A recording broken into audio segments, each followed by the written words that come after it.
ඉස්සන් පිසාපිය රාකලයක්ම බීපිය මූව අඹ වාපිය මෙතුන කරලා මාව කාපිය ඉස්සු යලා කලයක් පිරෙන්ඩ රාවීලා මූට ඇඹෙන්ඩ දෙකක් දීලා මාවත් කාපන් කියනක නෙවියත්තේ.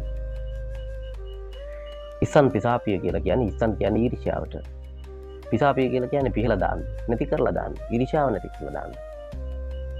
රාකලයක්ම බීපිය. කලයක් රාබනකොට මොකද වෙන්නේ? කලේ හිස් වෙනවා. ඒ වගේ රාකලයක්ම බීපිය කියලා කියන්නේ රාගය නැති කරලා දාන්න. රාගය හිස් කරන්න. මූව අඹ වාපිය. මූව කියලා කියන්නේ මෝහයට. මෝහය අඹ වාපිය නැති කරලා දාන්න. මෙතුන කරලා මාව කාපිය. ඊර්ෂ්‍යාව, රාගය, මෝහය නැති වුණාම මොකද වෙන්නේ? මාව කනවා කියලා කියන්නේ මමත්වේ නැති වෙනවා.